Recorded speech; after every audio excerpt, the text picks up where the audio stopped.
Você vir para Portugal, existem muitas maneiras. Acho que Portugal é um dos países mais friendly, assim, mais amistosos para você conseguir a sua regularização enquanto imigrante. Diferente do restante da Europa. Um país que também tem essa proximidade é a Espanha. No entanto, o custo da legalização na Espanha posso dizer que é 20 vezes superior ao custo de uma legalização em Portugal.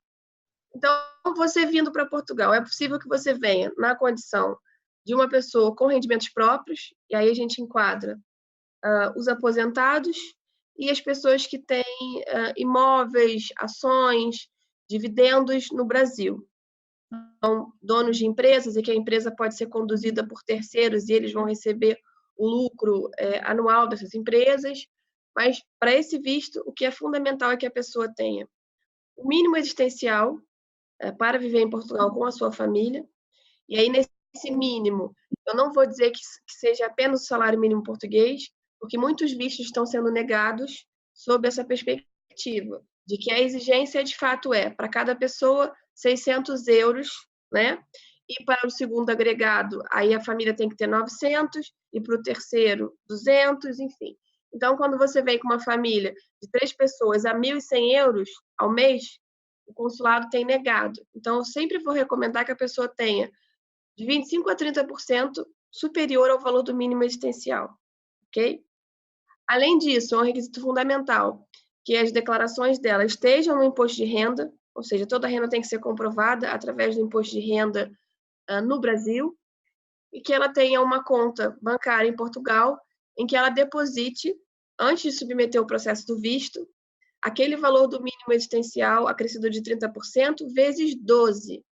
Ou seja, um salário de uma pessoa que a gente vai colocar que seja 600 euros ao mês, ela tem que ter no mínimo 7.200 disponíveis numa conta em Portugal.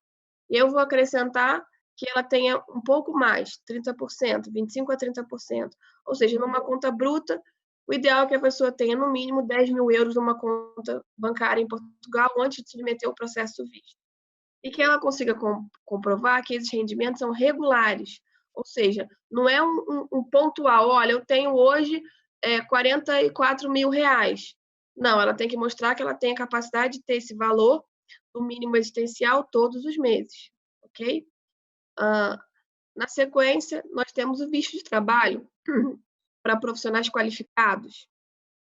Nesse caso, a empresa tem que fazer a submissão da vaga no território português, e essa submissão da vaga ela tem que ficar disponível por no mínimo um mês, sem que essa vaga seja preenchida no Banco Nacional de Empregos. Aí, então, a empresa pode ofertar a vaga no mercado estrangeiro e fazer a seleção daquele profissional qualificado e ele submeter o visto de trabalho. É um dos vistos mais difíceis, porque as empresas têm um pouco de dificuldade, até por uma questão burocrática, de entender esse processo. Em terceiro lugar, né, nós temos o visto de estudante, que, na minha opinião, é um dos vistos mais acessíveis, que, ao contrário daquela situação do visto D7, que você precisa comprovar a regularidade, basta que você comprove que você tem a disponibilidade de um ano de vencimentos em Portugal daquele valor do mínimo existencial, e seja aprovado numa faculdade ou num curso de formação profissional, que a gente chama aqui, que é considerado o nível técnico do Brasil, ok? Então, se você vai fazer uma licenciatura, uma graduação de bacharelado, ou você vem fazer uma pós-graduação de mestrado e doutoramento, você pode submeter o visto de estudante, que é o conhecido como visto D4. E também abriu, ano passado, o visto de formação profissional, que é para o cargo de nível técnico. Qual é a peculiaridade desse visto? Não adianta você submeter o processo apenas por um curso de curta duração, de menos de um ano. Nesses casos, o visto não é permitido e você também não consegue fazer o reagrupamento dos seus familiares, ok? Nós temos também no enquadramento de rendimentos próprios o que a gente faz com o visto de missionário, que eu acho que é esse que mais interessa às pessoas que estão assistindo. Esse visto é um visto em que uma igreja se compromete ao sustento de um missionário, ok? e aí ela vai dar uma declaração de responsabilidade quanto ao abrigo e ao sustento mensal. E esse visto é submetido também ao consulado brasileiro, e nesse caso a gente tem os protocolos a seguir, que podem obter maiores informações no site do próprio consulado, ok? E é um visto que se encaixa naquela condição de visto de longa temporada. Bom, a despeito da existência desses vistos, que são bastante comuns, nós temos ainda o visto D2, que é um visto de empresário.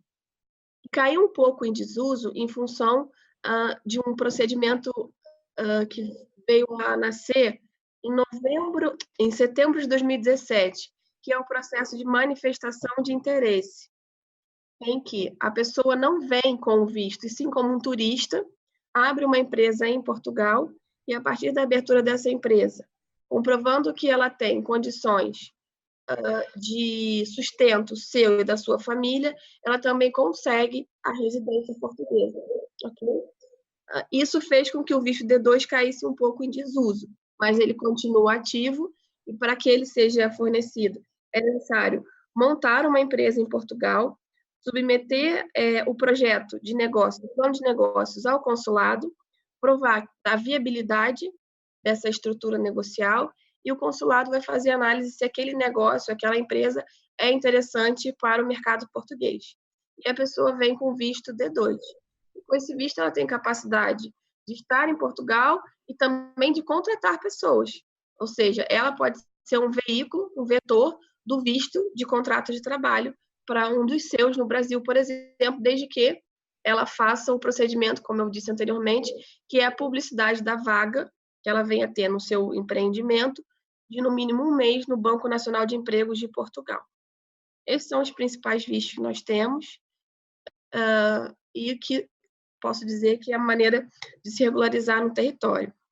Além dessas, que não estão relacionadas ao visto, existe a possibilidade de você, como cônjuge de um cidadão europeu e de um nacional português, pedir o reagrupamento. Ou seja, se você, mesmo que não seja nacional de Portugal, não tenha nacionalidade portuguesa, se você tem a nacionalidade de qualquer país que faz parte da União Europeia, você pode residir em Portugal, como também nos outros países, e fazer o reagrupamento do seu cônjuge, do seu filho e do seu ascendente. O que você não pode reagrupar é irmãos e cunhados, sobrinhos, enfim. O reagrupamento ele se limita a ascendente e descendente. Podemos tratar também da situação da pessoa que vem para Portugal como turista e encontra um emprego no país. E aí, nessa modalidade, é parecido com aquela situação da pessoa que abre uma empresa. Ela também consegue, através do processo de manifestação de interesse, pelo artigo 88 da legislação, fazer a residência dela aqui. Ela tem que estar regular no território, ter a documentação toda que permita ela residir em Portugal a partir desse processo de manifestação de interesse e comprovar o rendimento mínimo daqueles 600 euros, que é o salário mínimo nacional aqui de Portugal. A primeira pergunta que eu vejo aqui, que é do Eduardo Carreteiro, eu já havia feito, ele fala sobre o reagrupamento, se esse reagrupamento familiar funciona como é a cidadania. Tá certo Não. isso? Não. Primeiramente, vamos corrigir essa fala muito comum, mas que ela, do ponto de vista jurídico, é errada. Nós não falamos em cidadania, nós falamos em nacionalidade, porque é possível você ser cidadão de um país e não ser nacional dele, ou seja, não ter a nacionalidade. Mas é comum as pessoas falarem, cidadania italiana, cidadania portuguesa. Não, é a nacionalidade. Então, voltando para o reagrupamento. Se você reagrupa uma pessoa na condição de visto ou na condição de cidadão europeu, ok? Isso não implica que esta pessoa terá a cidadania.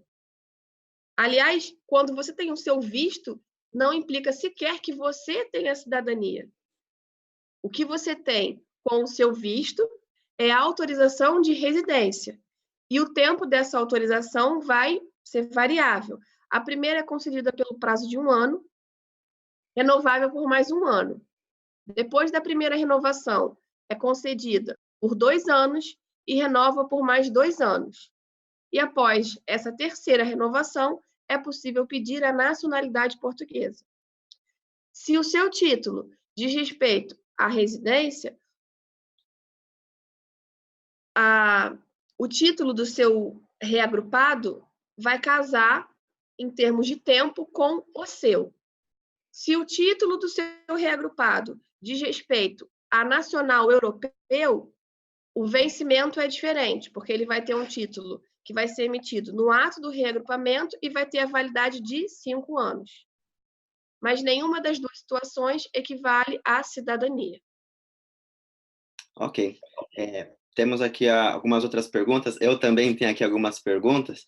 Deixa eu aproveitar a minha pergunta aqui também, que eu havia pensado antes para perguntar para ti, Priscila. No caso, se alguém entra como turista em Portugal, então tem 90 dias para ficar em Portugal, e nesse tempo, como turista, a pessoa resolve, eu vou ficar aqui, eu vou morar aqui, mas entrei como turista. O que fazer nessa questão? A pessoa, nessa condição, ela tem a possibilidade de tirar a residência ou pelo artigo 89 ou pelo artigo 88, que uma diz respeito ao contrato de trabalho, 88, e outra diz respeito a você ser um empresário, artigo 89. Ou seja, para que ela tenha direito à residência, a pessoa precisa comprovar que tem meios próprios de viver em Portugal, contribuindo com os tributos do país e impostos. Então, essa é a condição sine qua non. Existe ainda uma terceira via, que é quando você chega em Portugal, encontra uma faculdade que lhe apetece cursar e faz a exceção do artigo 91, inciso 3º da mesma legislação, que é a Lei de Imigração, que é 23/2007. Ela também pode se legalizar assim, com autorização de residência, com dispensa de visto prévio de ingresso no país, desde que ela faça isso no tempo regulamentar que ela está, ou seja, não pode esperar vencer o prazo de 90 dias, sem a devida prorrogação, e ela tem que ter a comprovação de ter a capacidade financeira de estar no país. Aí, nesse caso, não é trabalhando, e sim com aquele rendimento mínimo existencial de 1 ano que eu falei, que é o depósito numa conta corrente em Portugal de 7.200 euros. Ok.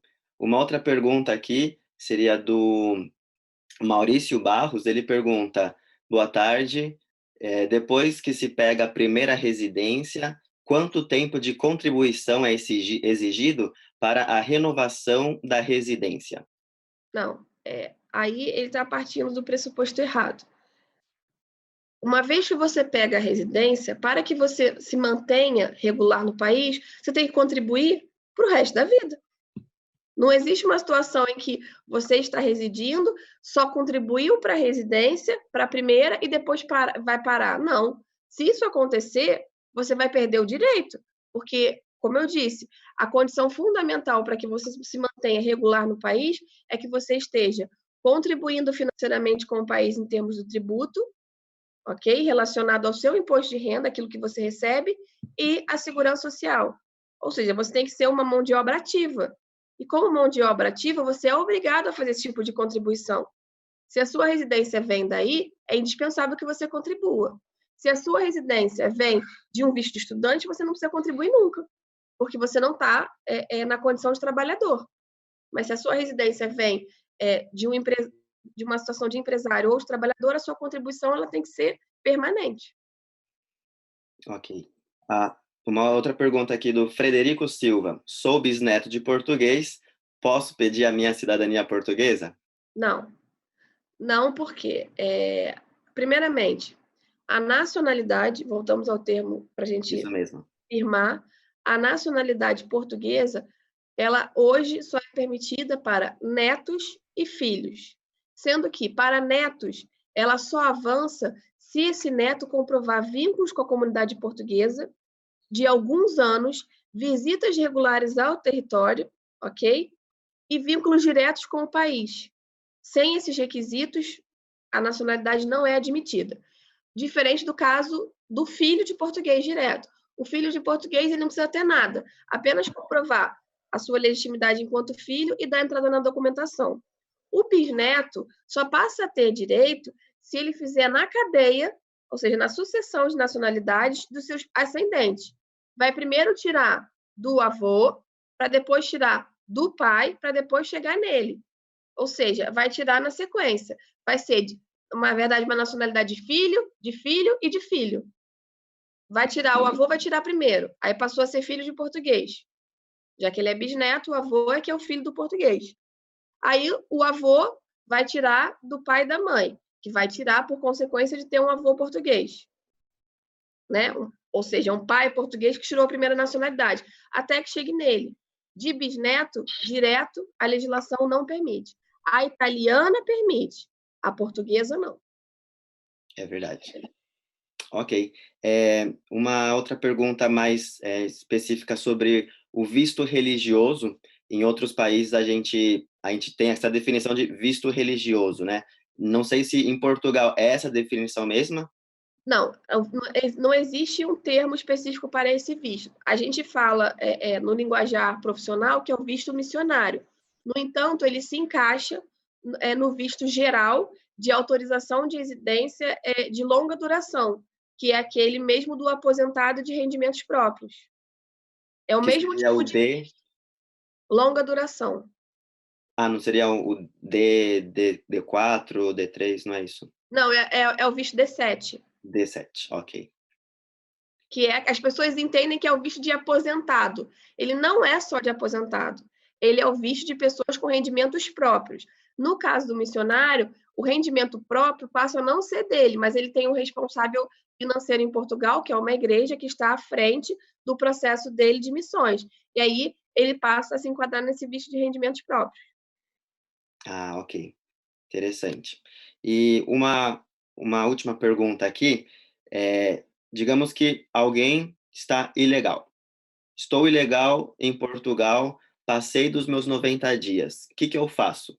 Porque tem algumas opções, a pessoa acaba pensando, eu acho que eu vou para outro país e volto e assim já consigo estar legal em Portugal. Eu saio da União Europeia e volto e já estou legal. Ou é só conseguir um trabalho agora, conseguindo um trabalho eu já ajeito. O que acontece quando a pessoa passou dos 90 dias e continua em Portugal? A pessoa pode fazer o processo de manifestação de interesse. Agora, o ideal é que ela não deixe, independente da situação. Cheguei em Portugal, por alguma razão, eu entendo que eu vou ficar, me adaptei ao país, é o meu desejo, eu não vou voltar para fazer um processo de visto. A primeira coisa que eu vou fazer quando estiver prestes a vencer o meu processo, é pedir a prorrogação de permanência, para evitar essa situação de irregularidade. Somado a isso, eu vou procurar quais são os meios possíveis para eu me regularizar enquanto imigrante, porque eu deixei de ser turista, eu passei a ser imigrante. Na condição de imigrante, o que eu vou fazer? Bom, existe a possibilidade, como eu descrevi, artigo 91, artigo 88 e artigo 89, ou seja, ou eu vou estudar em Portugal, ou eu vou trabalhar em Portugal, ou eu vou empreender em Portugal. E a partir de uma dessas soluções, eu vou dar entrada no meu processo de manifestação de interesse. E esse processo é o quê? Eu pedi ao governo português que me conceda a residência, uma vez que eu estou preenchendo os requisitos determinados em cada artigo.